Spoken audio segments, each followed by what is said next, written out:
কর্মসূচি আমাদের সবাই থেকে রাজ্য স্তরে আমরা জানাবো। আমাদের কাজ আমরা পলিটিক্যালি করবো। আমরা মনে করি সমস্যার মূল হচ্ছে মুখ্যমন্ত্রী, তার জন্যই এই সমস্যা। তিনি ধর্ষকদের আড়াল করছেন, তার জন্যই বাংলার মা বোনেরা অত্যাচারিত হচ্ছে, তার জন্যই বাংলার বেকাররা চাকরি পাচ্ছে না, তার জন্যই একটার পর একটা ডিপার্টমেন্ট ব্যবস্থা নষ্ট হচ্ছে, তার পদত্যাগী হচ্ছে, সরিদাতাই ফলছে।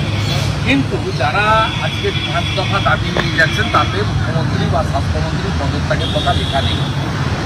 তাই দুটো মাত্র ইস্যুর জন্য এটাকে জিয়ে রাখা উচিত নয়। একটা সংখ্যা আর একটা লাইফ স্কিমিংয়ের ক্ষেত্রে মুখ্যমন্ত্রী নিজেরই ক্রেডিবিলিটিটা নিজে নষ্ট করেছে। আমরা বারে বারে বলেছি যে এই মুখ্যমন্ত্রী ফিট ফর মিথ্যাশ্রী, ও সেটা তিনি মুখ্যমন্ত্রী কার্যত সিলমোহর দিয়েছেন কয়েকদিন আগে যে আমি টাকার কথা বলি। আপনি দেখবেন আমি বিরোধী দলনেতা হিসেবে বা অন্যরাও করেছেন সোশ্যাল মিডিয়াতে, উনার 14ই আগস্টের বক্তৃতাটাকে পাশেই দিয়ে দেওয়া। তাতে উনি বলেছেন যে টাকা তো দেওয়া যেতেই পারে, 10 লাখ টাকা তো আমরা দিতেই পারি। তারপরে উনি বলছেন না আমি টাকার কথা তো বলিনি, আমি স্মৃতি রক্ষার জন্য কিছু ব্যবস্থা যদি পরিবার চায় করতে চেয়েছি। অতএব তাই জুনিয়র ডাক্তারদের সংগঠন সঠিকভাবে বলেছেন ভিতরে যা আলোচনা হবে উনি বাইরে অন্যভাবে সেটাকে নিয়ে যাবেন।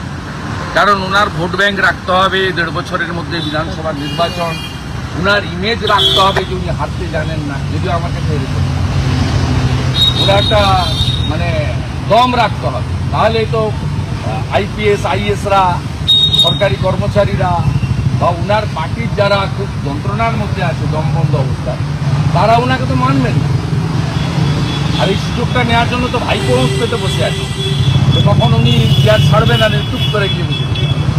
সব মিলিয়ে আমি শেষ মুহূর্তে আমার বক্তব্য যদি কোনোভাবে রাজ্যের মুখ্যমন্ত্রীকে আমি অনুরোধ করবো as a leader of opposition, আপনারা এই দুটো ইস্যুতে ইগো ত্যাগ করে সমস্যার সমাধান করুন। আমার ডাক্তার ভাই বোনেরা আজ থেকে সবাই কাজে ফিরে যান এবং মূল যে বিষয় 9ই আগস্ট আমাদের বোনের বিচার, তার জন্য আমরা 18 তারিখে সুপ্রিম কোর্টের হিয়ারিংয়ের